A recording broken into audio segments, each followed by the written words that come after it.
Puan-Puan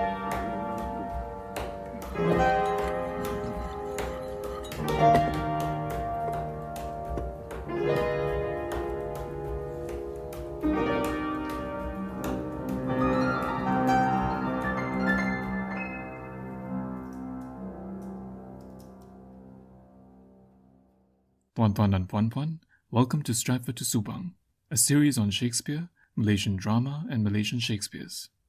In our last episode, we explored Instant Cafe Theatre's Midsummer Night's Dream, a magical retelling of Shakespeare's play that achieved major commercial success. That production was staged in the 1990s amidst the economic boom and conspicuous consumption of an affluent Malaysia. But that affluence would come to a screeching halt in 1998 as the Asian financial crisis wreaked havoc across the Southeast Asian region. The period also witnessed the sacking and arrest of then Deputy Prime Minister Datuk Sri Anwar Ibrahim, sparking the Reformasi movement that would go on to transform national politics. In the midst of this changing environment, the Instant Cafe Theatre now staged an overtly political Shakespeare play, in a production that featured a game show, a televised trial, and Malaysian racial politics, The Merchant of Venice. We are joined once again by ICT's artistic director, Jo Kukathas, who directed The Merchant of Venice in 2000 with Ray Bono. Jo is currently directing a play entitled The Secret Drawer of a Father Who Was a Leftist in His Youth and the Plea Letter of a Political Detainee, Father. Created, written, and performed by Ling Tang and Lim Tiong Wui, the work will be staged this August. For more updates on the production, follow Instant Cafe Theatre's social media pages in the description below. Before we begin, be sure to like this video and subscribe to this channel. And now, let's turn back the clock for Instant Cafe Theatres and Merchant of Venice. Sekarang kita lihat kata nombor 1. Kategorinya adalah benda. Susila kamu buta dulu. Silakan, Cik Susila. 3.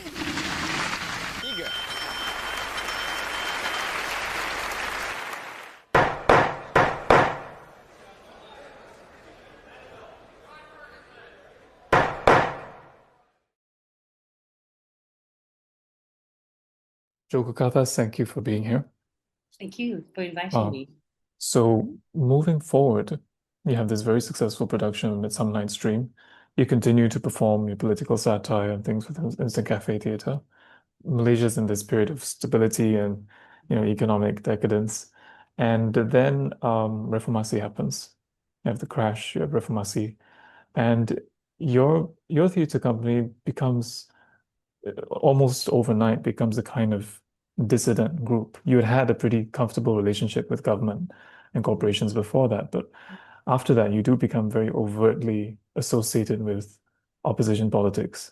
Could you talk a little bit about how that shift, before we move on to Shakespeare, how that shift took place? Well, we started off in that way as well. I mean, when we opened in 1989, it was kind of a reaction, as I said, to Operation Lawang. It was a reaction to, what was going on, the oppression of the time. And we were very surprised when then suddenly government and corporations started wanting to invite us for their events. I mean, we got invited to perform at Chogam, the Commonwealth Heads of State meeting in 1990, I think, or 1981. And then we were invited for, various government-linked events because they were very, government was very, well, they were very happy to have a kind of representative ambassador for the culture, in a sense. I think they were very confident. It's a very confident government. Yeah. Nothing you could do could topple them. So we made fun of them. We were dissident as hell.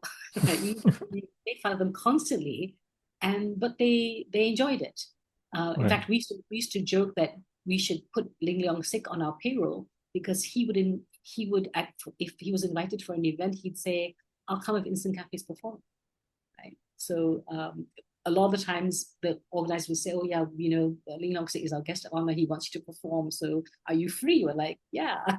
And he'd come to our public shows a lot as well. We'd always see him. He'd always come very incognito, sit at the back and just enjoy himself. So I think they enjoyed the comedy because we were making fun of them, but they were untouchable. They were so strong, the government back then. So they didn't mind us making fun of them.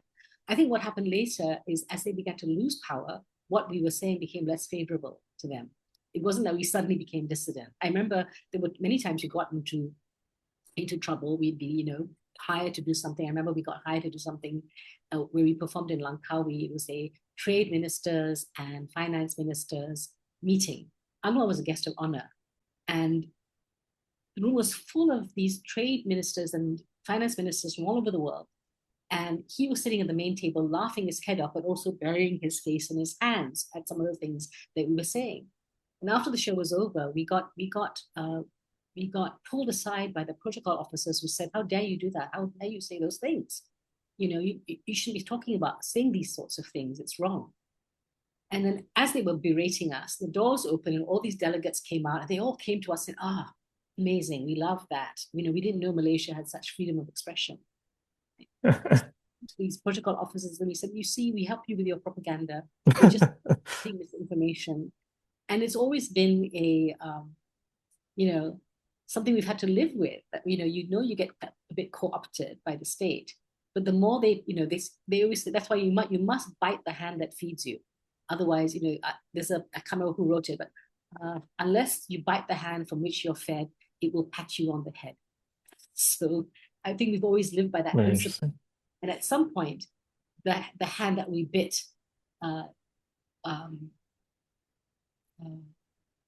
stopped patting us on the head, and we were quite angry. And I think it happened when after Anwar was arrested and the whole black eye incident, we had been invited to perform for APEC. And we had been asked the year before to perform. And when then that happened in 2000, in the year 2000, the year 1999, we discussed, well, should we go ahead? Should we still do it? Because the material we were doing was getting more and more critical as times were getting more critical. And we decided, well, if they don't unhire us, we'll do it. And we went on stage and we talked about the sodomy trials. We talked about black eye. We talked about reformasi. And the officers who hired us were very angry. And we said, but you hired us. This is what we do. And after that, we stopped getting hired by government agencies. But that was okay. We had never expected to be hired by them to begin with. And, we weren't going to change our material for that.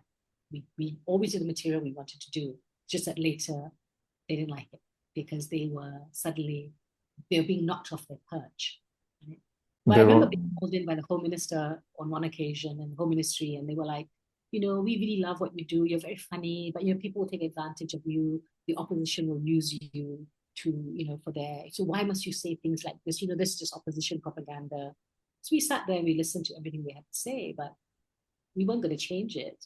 But they weren't going to be heavy-handed about it. The heavy-handedness came later. Just before we move on, was this at about the same time that ICT was, I think, banned for a while? It was all a very busy year for us in this respect, because we did something called the Bollywood Awards, which was in a fake awards ceremony where we had film clips that were obviously political in nature, giving awards to some of these films that were very much about what was going on in Malaysia politically. The first production of that led to somebody writing a letter to Utusan complaining that it was terlampau and said, we're washing our dirty linen in public and this is not Malaysian. So then DBKL had to come and investigate. So I remember the DBKL officers came and they sat in the front row and they laughed and laughed and laughed. They thought it was hilarious. They loved the show. And they said, but we've got a complaint, so we need to act on it. People are just trying to do their jobs in a way. And they said, we need to act on it. So please remove things that are not right. So we said, like what? They said, well, politics, race, religion, references to anybody living or dead, because we had something about Piramli, the weather, because you talk about the haze.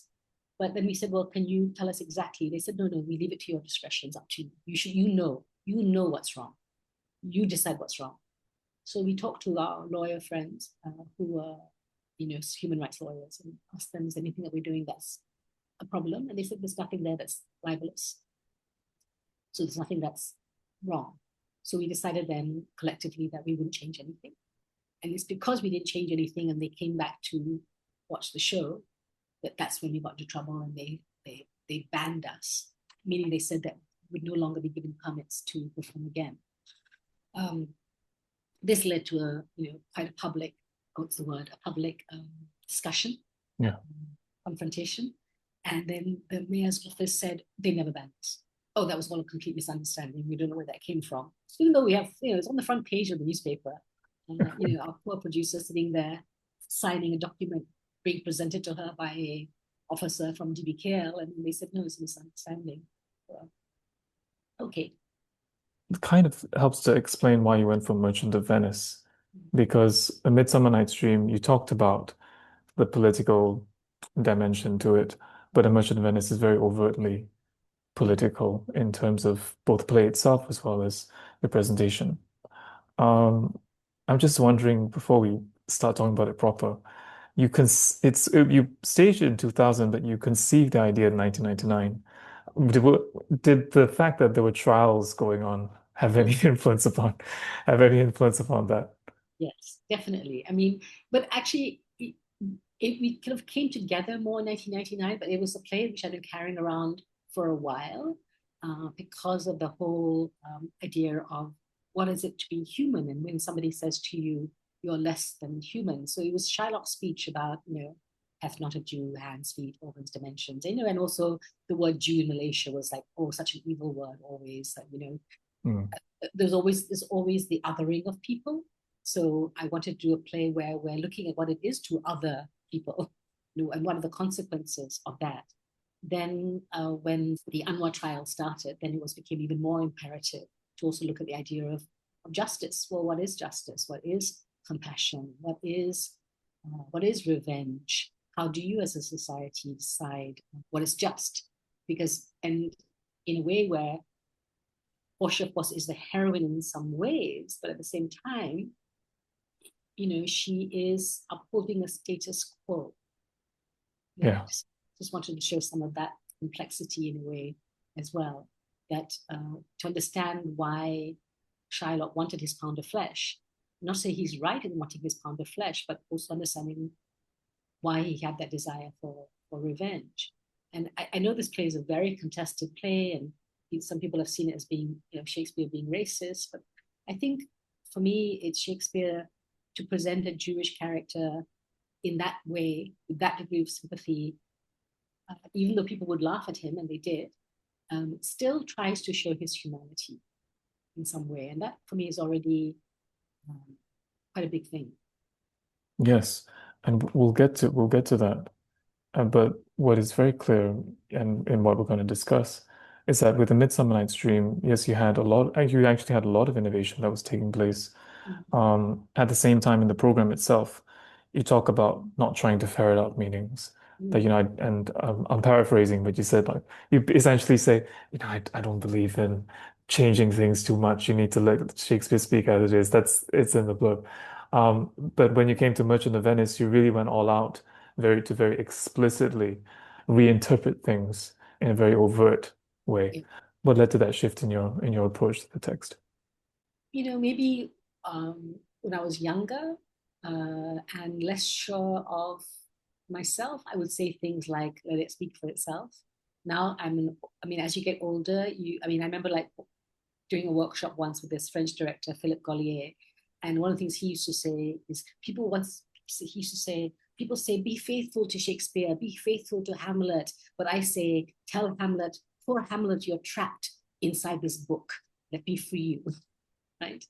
And I think I began to feel that, I may love Shakespeare and think that everybody understands it, but in a way you need to make people see it, and I think that in a way, I thought everybody can ferret out their own meaning, but even in A Midsummer Night's Dream, I was already kind of trying to create meaning for people. I said I wasn't, but obviously I was. I was ferreting out things I wanted to say. So I may have said I don't want to ferret out, but I was. I think you can't help it. We're all interpreters, right? Right. You want to create something, or even when you're teaching something to your students. I taught Macbeth as a text to school students for 7 years, and I know that every year when I taught it, I'd find something new, and I'd be finding new meanings for my students. I never taught the same text, I think, the same way. I don't think I ever taught Macbeth the same way every year. Every year there'd be something new to discover and create analogies to as well, about power and about ambition or love. In the play, there's a shipwreck that takes place, and that's the catalyst for the trial at the end. Basically, Antonio, he loses all of his goods in a shipwreck, and that basically gives Shylock a certain edge over him to, reclaim, as it were, his dignity. In your play, you actually turned that into a market crash. Could you talk a little bit about the motivations behind that? Before we talk about that, maybe I just want to say that one of the things, one of the motivators in looking at Merchant was also, I think, the increasing racial polarization that was beginning to happen, Yes. and that was becoming quite clear that this was happening, and the creation of an elite who were the moneyed elite. I mean, we were moving toward that whole idea of the 1% quite rapidly. At the time, there was, the big shipping scandals and such, which of course this is what led to that fight between Anwar and Mahathir over his children's shipping companies, etc., etc. So the market was a very big thing in Malaysia at that time, right? And Mahathir's arguments with George Soros and our Malaysia Boleh. We did a show before that, I think 2 years before that, called Bullish on Bouncing Back. So it was all part of that same kind of trajectory. At the same time, I was also co-directing this time with Ray Bono, and who came from a long experience of directing Shakespeare as well. So I think in our discussion, this is what we kind of came up with this idea of something very contemporary, very kind of TV, that things are lived out in media, things are lived out on the TV screen, because everything was being, that's the time when things were shifting rapidly towards not what is what you can talk about carefully, thoughtfully, slowly. Things were happening very rapidly, and because of the screen becoming so important. I mean, not as big as it is now with the internet revolution, but back then that was beginning to happen. And so that's why we were interested in media. Yeah. Yeah, Mahathir, the one thing that Mahathir had to promise was that he wouldn't censor the internet. And so that becomes very important, yes. But I do remember, and Pattinson Kami did a sketch about this, the information minister back in the 90s tried to ban the fax machine because you couldn't control what was coming in through faxes. But how long could that last for? It was impossible. Yeah. Laughable. But yes. Yeah. But even in the world of Merchant of Venice, the newscasters are still talking about things in terms of the status quo. They're still there to uphold the status quo. They're not on the side of Shylock. And that's why in the trial scene, you have so many of the people who are playing the media all sitting on the side of Antonio, because Yes. just to show that they're on his side.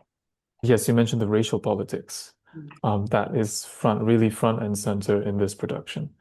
Yeah. It isn't always the case in The Merchant of Venice, but especially in this production. And you basically tied it to racial politics in Malaysia. The Venetian Christian characters, who form the majority of the society, they were all played by Malay actors. And the Jewish characters, not just Shylock, but all the other characters, as far as I know, were played by Chinese actors.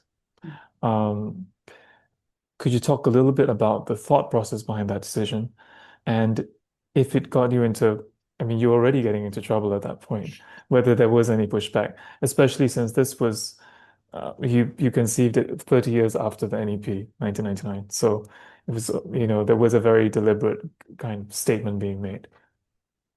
Well, we didn't get into trouble because you don't get into trouble for doing Shakespeare, because people are the text that they receive is not the text which you're going to receive visually, right? You're just going to be looking at a text which is Shakespeare's, and there's nothing you can quarrel about there.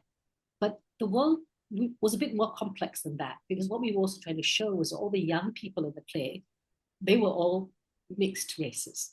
So they were friends. So that within the world of what we call the Bangsa bubble, the people who partied hard, that was racially mixed. And in fact, that's why you had characters like Pola Malai, who is also not just one race or the other. And then her secretary is played by Che Lian, who's Chinese. Graciano is mixed. So that we had a world where there's no issue of racial politics, because you're all just having fun. You're partying. But then when it gets to something political, that's when people take sides. And that's why when, for example, we had a kind of extant scene where outside the courthouse you have Chinese people demonstrating by doing Tai Chi, slowly demonstrating. Yet the play opens with everybody, mixed races, all doing aerobics. So we see everybody together doing aerobics at the beginning. Then later, the people are separated into their silos. But they're separated because of what's happened politically. Because we're quite happy to let there be inequalities, but if somebody stands up and says, "Well, no, I'm gonna," because of inequality, I want to take my revenge, then you've got to take a side. It's like what happened during the interlock controversy. Alfian Sa'ad wrote a play that Instant Cafe produced, which was, okay, if some people stand up and say Interlock is a racist book, and a group of Indians say this should be re-examined, what happens? And in the novel Para, this Indian boy whose best friends are Chinese and Malay then says, actually, I object to this book. And the others are like, you understand, but that this is a catalyst. So here too, Shylock then wanting to take revenge and ask for his pound of flesh is a catalyst for people having to then pick a side. Yes. Yeah. And it's complex, right? And Portia is speaking up for mercy in all respects. But then when Shylock won't back down, she then is merciless to him. Yes. And is merciless to him as well. And he leaves and he's broken by it. There's no attempt to really have real justice where it would have been, we understand your historic pain. We understand where you have been let down. It's just a simple matter of justice again, even though there's all these nice features about mercy. Actually, mercy is not shown. And that's what I've always found interesting about Merchant, is that, mercy isn't shown in the end. Yeah, it is a very hypocritical speech in many Yes. ways, isn't it? Yeah. Because it's always held up as this embodiment of the role of mercy in society, but in context, she's saying it in response to his question of why should I show him any mercy? And then she does this 180-degree turn at the end once she realizes she has the upper hand. Harry Jew, the law hath yet another hold on you.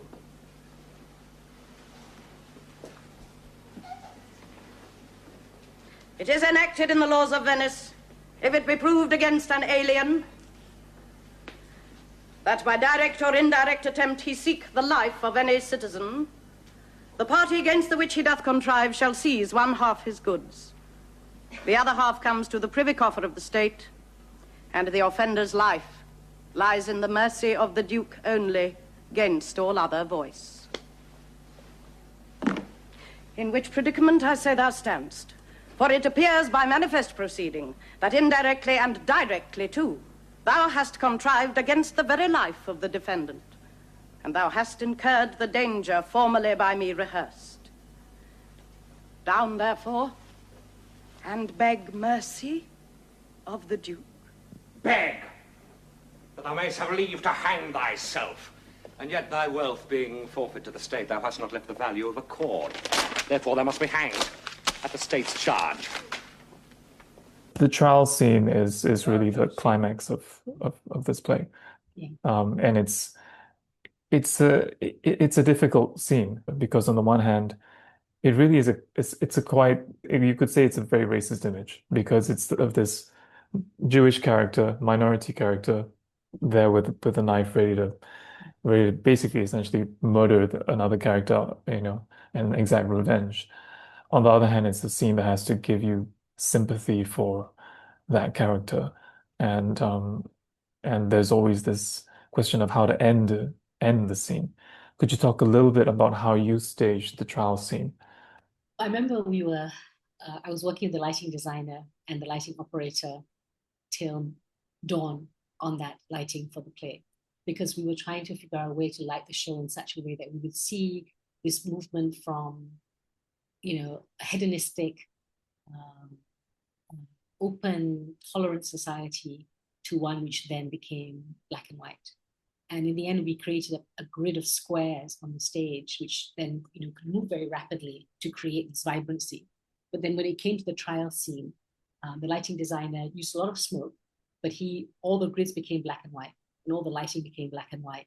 All the costumes were black and white. So the scene became a very black and white scene, suddenly from being very vibrant. I remember going to get some of the set pieces, beautiful furniture that was stylish and colorful and vibrant. I think Alessi Designs, and they were one of our sponsors. I remember going into these massive warehouses and choosing these pieces because we wanted to have this really stylish world, right?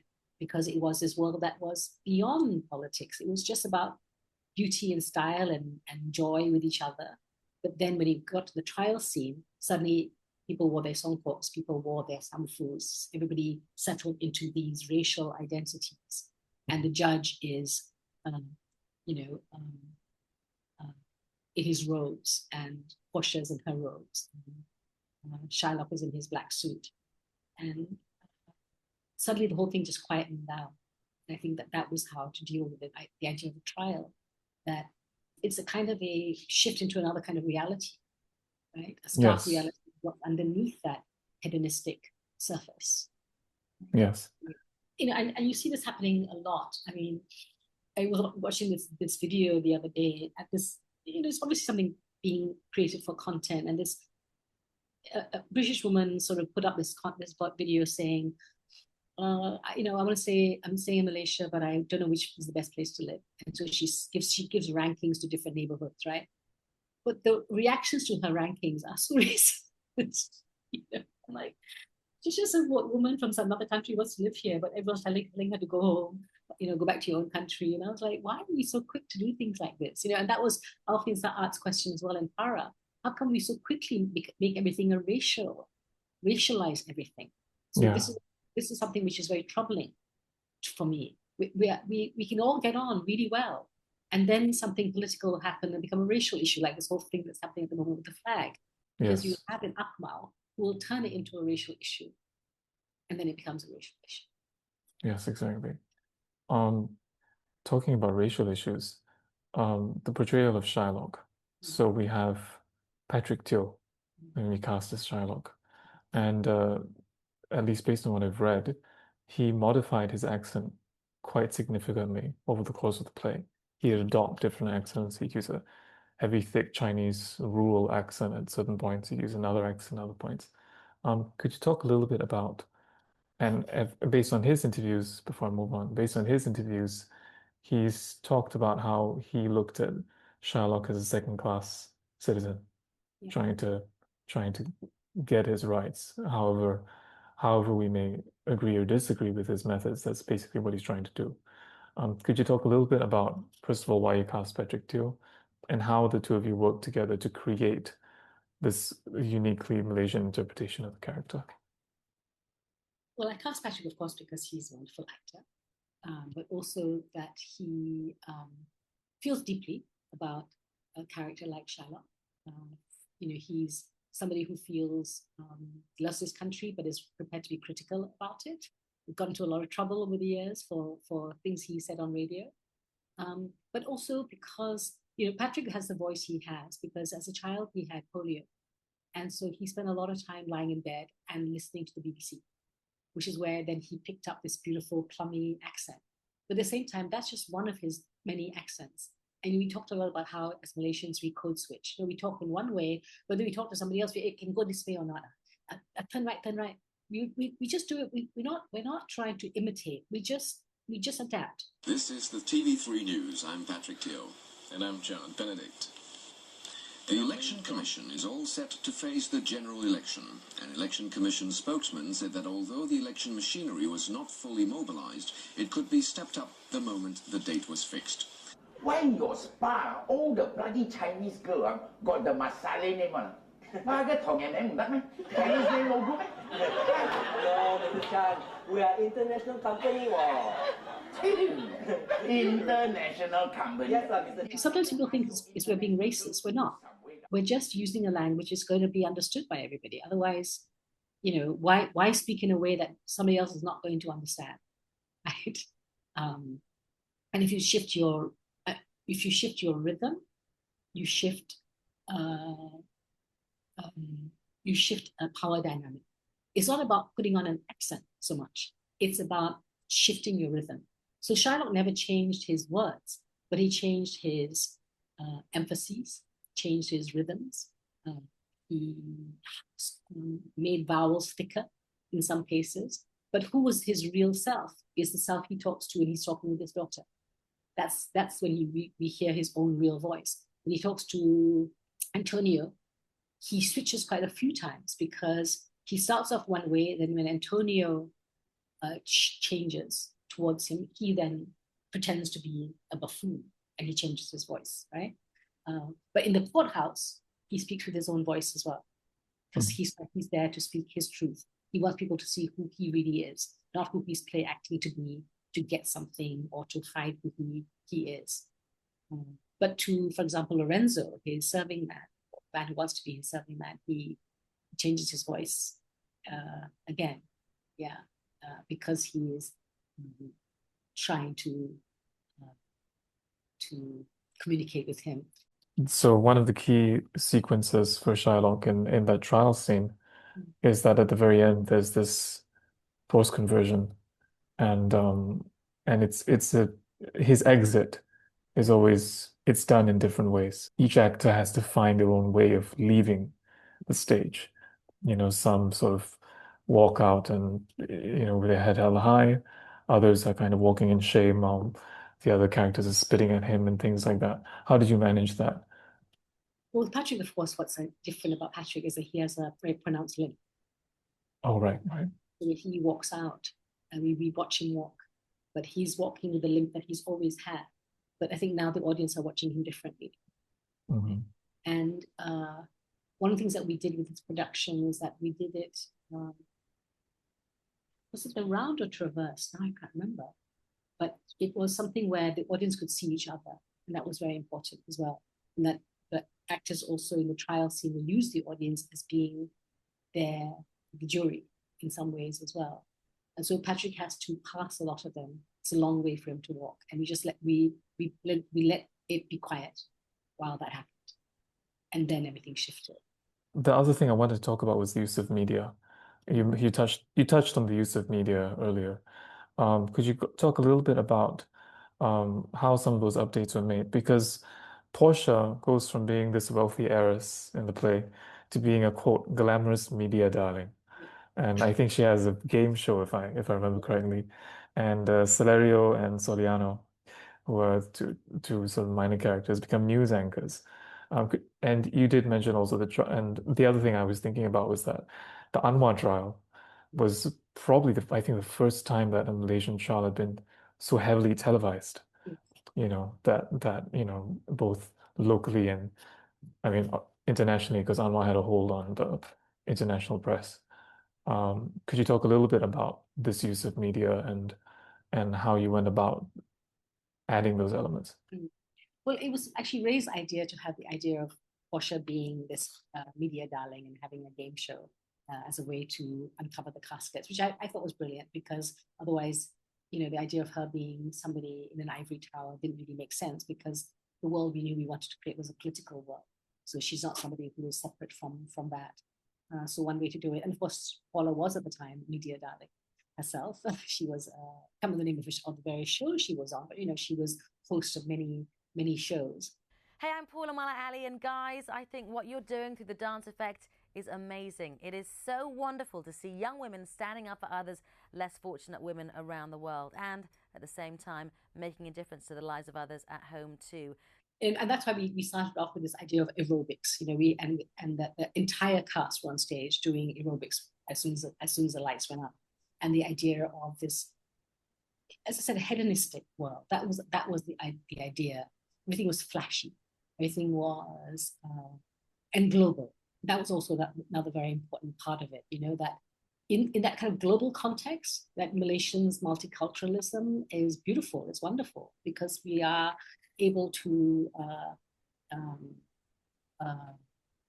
be together in every area, every context, right? Yes. And similarly with the media, it's also a glamorous world, in keeping with that kind of heady times of that era as well. Yeah. Yes. That was a time when the Pan-Asian-ness of your newscasters, etc., was, and ads were very kind of Pan-Asian. I think Ringgit Koshorga might have been City of the Rich was a TV show, which was, again, all about the fabulously wealthy of KL. It was that world, I think, we were trying to kind of reproduce. You had a really pretty much positive critical reception for Midsummer Night's Dream. But the one review we have of Merchant of Venice was really pretty nasty. I mean, in the Malay Mail, they even had a cartoon, and it's a picture of Shakespeare holding a handphone and saying, "Hello, police, they've murdered the Merchant of Venice." And the reviewer, Henry Wilson, he had a real issue with, why did they update it? Why did they use Malaysian accents? This is not how it should be done. What was your sense of the reception, both critically and from audience members? What was the reaction that you got? I don't think that his review was indicative of the actual reception.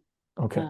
Just as I think actually for Midsummer Night's Dream, we had some very negative reviews from the press. We had Christian Jit and Joe Hasham both wrote really negative reviews. Really? Which led to a lot of people writing into the paper and saying, "How come you're being so negative? We went to watch it, we loved it." And then it became this thing about, well, how come you're critics for the local newspapers when you run your own theatre companies, and here you are being so critical of this production done by another theatre company? So it led to quite a public drama.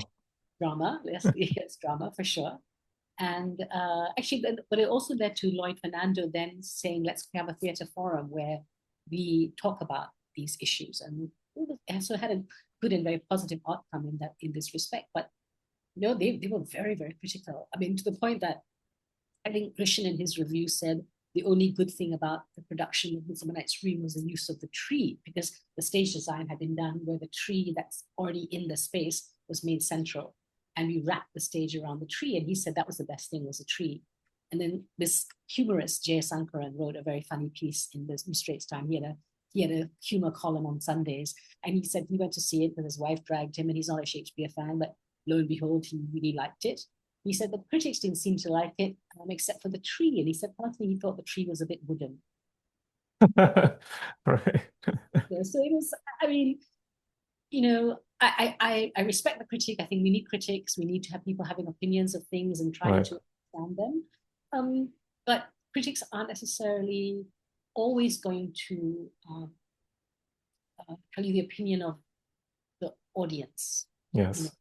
And I know, like with Midsummer Night's Dream, people did enjoy it, because I always believe in kind of getting people attracted to something by giving them something fun, making it fun.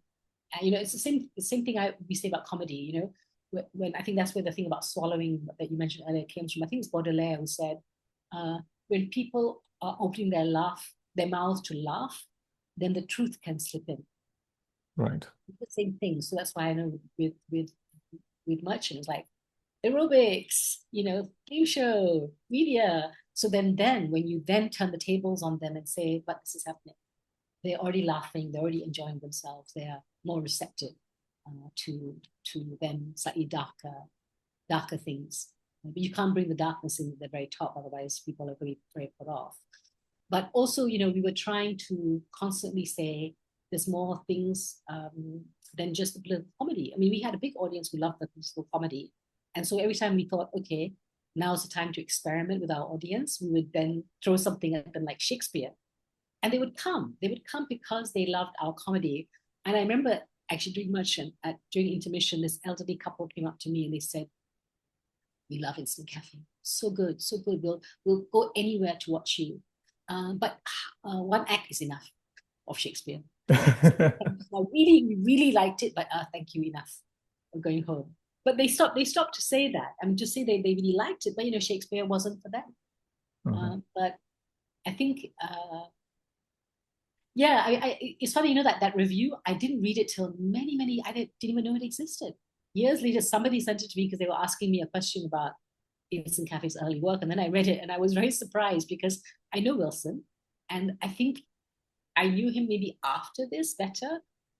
And I think he never knew that I never read it when I first met him and became friends. But that's okay. I don't mind. I don't mind. I've never minded bad reviews. I really don't. How did that conversation go? So I think maybe that's why now in retrospect, I'm wondering whether he thought that I would have a problem with him because he wrote a bad review, but I didn't.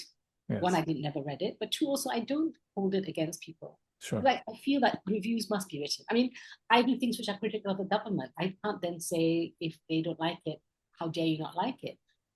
Where criticality, I think, is very important.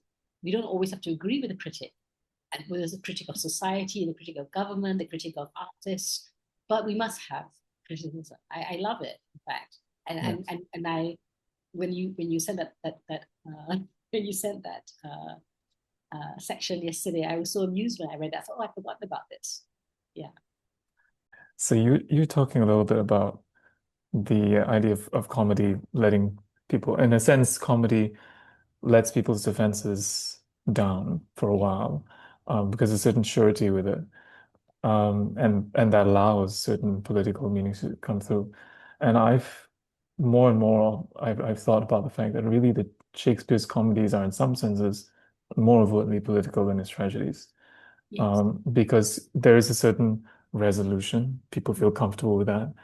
And then you can kind of go crazy throughout the play, just doing whatever you want and saying all kinds of things because you know it's going to be fine in the end. Do you see any parallels between, we've talked mostly about your work with Shakespeare, but do you see any parallels between Shakespeare's approach to comedy and your own famous work as a political satirist? You know, that's a really good question, as all your questions have been. And because it makes me think that I didn't think that I was doing that. But, you know, I've been reading Shakespeare since I was a child. And I think the points of view rub off, right? Whether you like it or not. I mean, I think about my nephew who grew up on The Simpsons, and he just has that humor now. He has that Simpson sense of humor. He's an artist, a visual artist, and he does a lot of, he's doing, wants to be an animator. And I remember as a child, some of his early cartoons were so funny. And I was thinking, how do you come up with this stuff? Remember at the age of 8, he drew a cartoon which I have in my fridge, which was a picture of a cow wearing a leather jacket. And then another cow coming out into the scene and saying to this cow with a leather jacket, have you seen Bob anywhere? Bob, Bob. And so I think, you know, watching The Simpsons rubbed off on him, the kind of that slightly dark humor, slightly odd humor. And so I think that maybe with Shakespeare that you realize that you need anarchy. You know, Shakespeare, I mean, and I think that for me, I remember I attended this Shakespeare forum in Brazil many years ago, and I was asked about why I felt I wanted to do Shakespeare in Malaysia. And I said, I think that for me, Malaysia is a lot like Elizabethan England. You know, there's a lot of things, undercurrents, there's a lot of religious conflict, social conflict, racial conflict, global shifting of power. Censorship. Yeah. You know, people living in fear of betrayal as well. And people of all walks of life and races now converging on London because the boats have begun to go out. Now they're coming back with all kinds of people. And I mean, so many languages were spoken in Elizabethan London. And we forget that. And also the idea of magic, the idea of witchcraft, you know, Malaysia, we're filled with this. We're full of magic, right? Yes. And a lot of our art forms all are to deal with the idea of the shaman, the idea of the spirit. I mean, that's why I love the Tempest as well, because that's what Prospero is. Prospero is a dalang. He's also a mind putri shaman, a rabab player. He's going to conjure up spirits. So I feel Malaysia and contemporary Malaysia and Elizabethan England have a lot in common. Yeah. You have done Shakespeare beyond ICT. You did play Julius Caesar, which was very well received. But interestingly, that the reason I know about that production was because I heard it at the time that the 2018 elections were taking place. And I remember listening to I was teaching at the time, driving, and this was just after the results, and there was some trepidation. And you was doing a BFM interview about Julius Caesar, but you ended up talking about the elections. Could you talk a little bit about the parallels there and whether any of that was intentional and what your own vision of Caesar was? Because, and I should add this, that you didn't portray Caesar as a man, you portrayed Caesar as a woman, a very powerful woman. Yeah, so the director, Guy Unsworth, is an English director and invited by the Singapore Repertory Company, a Repertory Theatre, to do Shakespeare in the Park, Julius Caesar. And he set Julius Caesar in kind of a UN type world. So it's not Rome, but ROME. I can't remember what ROME stands for, but it's some sort of like slightly UN kind of acronym. So like a G7 summit kind of. That's right. Yes, thing, it's a G25 summit, and it's global superpowers, and she is now the one who is, basically America, I guess, in a way. But she's the person who is the most powerful and wanting to get even more powerful, maybe a Putin in some ways as well. But at the same time, yeah, the Malaysian elections that were ongoing. I remember when they decided to make the elections on a Wednesday, no, on a Monday, and everybody was very angry because, like, how can you have elections should be on a weekend, not on a weekday? How can people go and vote? And they did this to try to rig the election slightly. But I remember being delighted because it meant I could fly back because we had Monday off. We'd fly back to Malaysia, vote, and then come back. I think we had Monday, Tuesday off or something, or this Monday off. So myself and the actor playing Bruce is also Malaysian.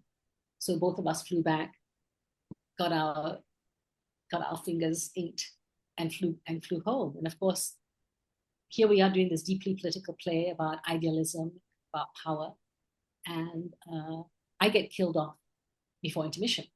Spoiler. I didn't have much to do. I mean, I had a couple of scenes where I had to walk on the ramparts as a ghost, but it wasn't something I had to get so concerned about. So during intermission, I would go and get my phone, which we had to lock up earlier, and be backstage. And I took it because I don't usually have my phone backstage because, be professional. But that day, I just need to know what's happening at home. Just need to know what's going on with the election results. So I went and got my phone and I was looking at it backstage, and then I saw what was happening. I couldn't believe it. I couldn't believe that we were winning. And by the time the play ended, it was clear that we had won. When I say we, I mean the new government had come into power.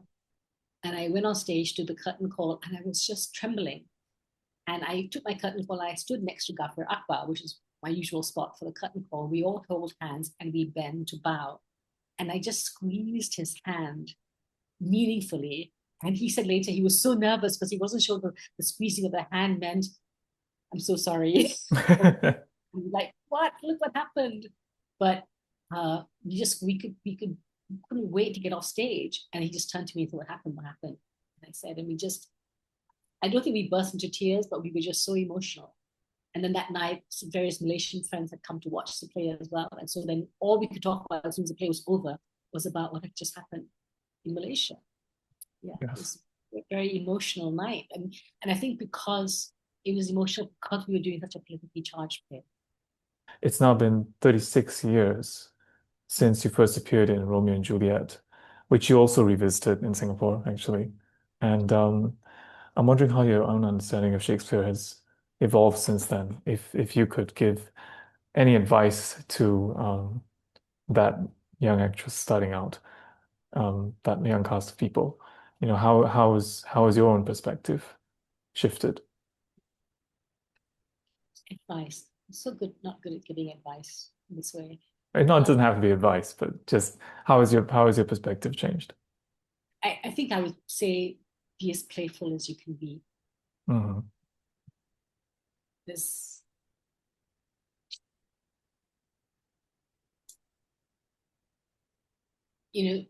I think that idea that being faithful. Yeah. What does it mean to be faithful? Mm-hmm. Right? Is it to give freedom to a character is to be faithful. Shakespeare he wasn't a playwright who sat in an ivory tower. He was part of the theatre scene. He was writing on the hoof. was creating parts for somebody because they could do that well, Right. Maybe that role was written for that person because they could do it in this way, but you're not that person. So you have to find your own way to do it. Thank you very much, Jo. Thank you, Adib.